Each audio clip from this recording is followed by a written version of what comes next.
Okay. That's the shadow to the handle of my vacuum. I have the vacuum cleaner over there, so that's the shadow to its handle. Okay, so today I am finally going to begin reading the Psalms. Today is April 11th, 2023, about 1:15 in the afternoon. I have to leave here pretty soon. Some unexpected thing came up with my mom is having to go to the dentist. I want to go with her to that. So I am not going to be able to be here very long. I probably want to get a couple Psalms read. I did the intro videos for the Psalms the last time. That was a couple weeks ago now. I actually didn't have my computer for a while, which was one of the reasons why it's taken me so long to get around to this.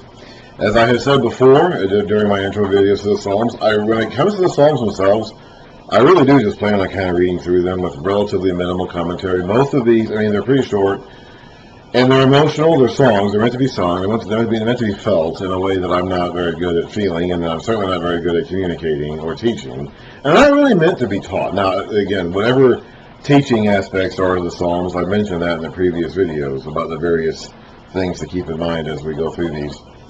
I'm not really going to go ahead, the ultimate application of the Psalms, of course, is how the New Testament uses them. But I'm not really going to, I have a cat right here. She's about to jump up on me.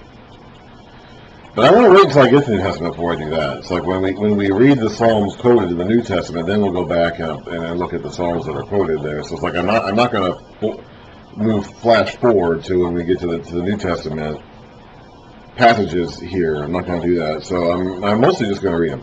Last thing I wanted to say about the intro, I forgot to mention this in the previous couple videos, and I'm not the best qualified person to talk about this, okay, but I have mentioned before about how the Bible itself has a structure, a literary structure to it that often don't notice.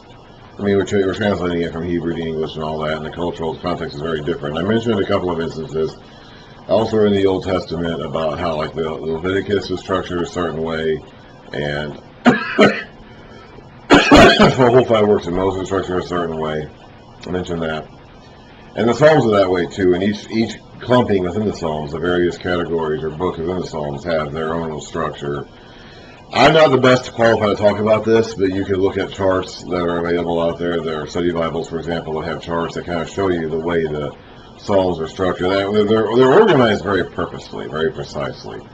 And I think it's certainly worth noting that there is like even within the books, the first book of the Psalms, for example, like there is a specific pattern to how the Psalms are structured and how they're fitted together within these books, which definitely speaks to a larger editorial process that occurred when the Psalm book was put into its final form. I don't believe the Psalms themselves would have been written that way originally, or at least not a lot of them, but because they were written by different people at different times. But at some point, they were compiled in this fashion. It was done very thoughtfully and very carefully. Okay, so we're just going now to start reading the Psalms. The first 2 Psalms are intro Psalms that will set the course for the entire book of Psalms. Psalm 1. By the way, the Psalms don't have technical titles per se. Some of them have inscriptions that give information about the nature of the song. But in Hebrew, the title was generally just the first line of the song. Now in English, of course, we have English lines and all that, and there's no standard set English translation like there is a set Hebrew text. So it doesn't really work in English to do it that way. Some translations will put like their own titles underneath the psalm numbers, but that's just made up. Like that's not part of the original text. So Psalm 1 has nothing. It's just Psalm 1. But remember that in the Hebrew, they would have associated the first line of the psalm as the title, essentially. That's how they would have memorized it, is by just seeing the first line. Anyway, so here we go. Psalm 1.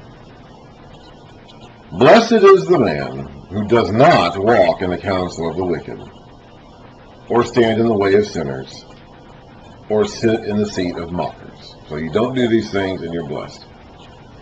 But his delight is in the law of the Lord. So you do that. You don't do those other things, but you do delight in the law of the Lord. And on his law he meditates day and night. We're going to have a lot of instructional psalms in this book of Psalms. that encourage us and help us remember and give us practical advice on how to do that. He is like a tree, a man who meditates in the law of the Lord day and night, is like a tree planted by streams of water, which yields its fruit in season, and whose leaf does not wither. Whatever he does prospers. But not so the wicked. So the ones who do walk in the counsel of the wicked stand in the way of sinners and sit in the seat of mockers. Not so these people. They're not going to be like well-watered trees that stand firm and solid near their riverbanks and bear their fruit in seasons. Not so the wicked. They are like chaff that the wind blows away. Therefore the wicked will not stand in the judgment. The sinners will not stand in the assembly of the righteous. They're going to be gone. When that day comes, the day of judgment comes, they're going to be gone. Chaff, okay, that's the threshing process. We've used this imagery a lot in the Old Testament. They would thresh out the wheat from the chaff they'd have these threshing forks, and they would be doing it like in a little pit or a dip. And they would they would thresh through their wheat, and they would literally pitch it up in the air and let the wind separate the wheat from the chaff. The heavier wheat kernels would fall right back down, and they would harvest those and pick them up and use them. And the lighter chaff would blow away and would usually be gathered up against the wall of the barn or something if they had some obstacle that the chaff would blow into, and then they would gather the chaff up and they would burn it, so it would be gone. So one category of people is going to be like the chaff that is just gathered, burned up, and just gone. Just the wind blows it away and we don't see it again. And then one is going to be like the kernels of wheat that are actually used for useful purposes. For the Lord watches over the way of the righteous, but the way of the wicked will perish. This is very much like the Proverbs, which presented us with two options when the teacher of the Proverbs was instructing his son about the two ways to go. This is very much like that. There are two paths to take here, the path of the way of sinners or the path of the way of the righteous. And one leads to fruit, salvation, foundation, being strong and sturdy and well-watered and solidly in place, and one leads to being blown away and gone. Psalm 2. Why do the nations conspire, and the peoples plot in vain? The kings of the earth take their stand, and the rulers gather together against the Lord. That's Jehovah, capital L-O-R-D, Yahweh. That's Israel's covenant God. Against Israel's God, and against his anointed one. Now initially this would be referring to the king. There are a number of psalms in the book of Psalms. In fact, the whole book of Psalms is really about the kingship. And initially it's speaking of Israel's king, David, and then Solomon, and then the kings that come from them afterwards. So when they would have originally sung this psalm, they would be referring to the king of Judah at that time, whatever that may have been at any given moment. But the greater scheme of things, of course, that this is referring to Jesus Christ, the Messiah, the Anointed One. The Anointed One is the Messiah, it is the Christ. Christ in Greek and Messiah in Hebrew both refer to Anointed One. So the Anointed One, and they would anoint the kings. So the kings are the short-term fulfillments. When the original psalmist would have written this, and when the original worshipers would have sung this, they were talking about the king at the time. But its real long-term fulfillment, of course, is found in Jesus, who is the full Anointed One, the Messiah, the King, the Son of David, coming to claim the throne. So the kings of the earth take their stand, and the rulers gather together against the Lord, Jehovah, Yahweh, Israel's God, and against his Anointed One, Israel's King. Let us break their chains, they say, and throw off their fetters. They don't want to be subjected to Israel's God or his king. The one enthroned in heaven laughs. The Lord scoffs at them. So what does it accomplish man to rebel against God? God simply laughs. Then he rebukes them in his anger and terrifies them in his wrath, saying, I have installed my king on Zion, my holy hill. I will proclaim, this is the psalmist again speaking here, I will proclaim the decree of the Lord. He said to me, you are my son. Today I have become your father. Now again, this is ultimately fulfilled in Jesus. But in the psalmist's day, and the day that these psalms were originally sung, is fulfilled in the king. Remember, that all goes back to the covenant promise that God made with David in 2 Samuel 7, about how he's going to install his son as king. To some degree, he's talking about Solomon there, and to some degree, he's talking about the sons coming after Solomon, and then to some degree, he's talking about Jesus. The full fulfillment of that promise is fulfilled in Jesus. So, the son, in this case, is ultimately fulfilled in Jesus, but in the short term, it's fulfilled in the king of Judah, David, his son Solomon, and then the sons of Solomon that came after him that were kings on the throne. I will proclaim the decree of the Lord. He said to me, you are my son. Today I have become your father. This is basically an anointing song. There's some speculation that they sang this song when kings were crowned as king. I don't know where we get that from or whether or not that's accurate, but it sure seems like it. It could be. This was a coronation song.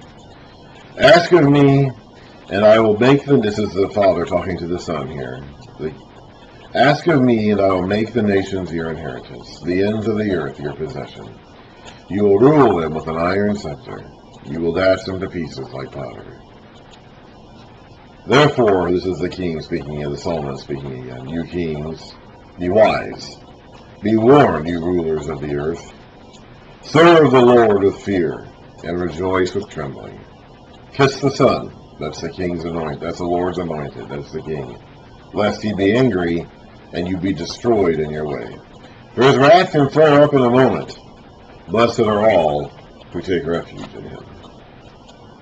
Now remember, this was ultimately been fulfilled in Jesus, but it would have been temporally fulfilled in the kings, or supposed to be, in the kings of Judah.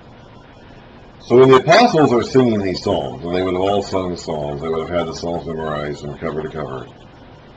When Jesus himself and when the apostles and the first century Jews who became the first batch of Christians would have grown up listening to, singing, living, believing in these psalms, they're thinking of God setting a king on Zion, literally his holy hill, and subjecting the nations.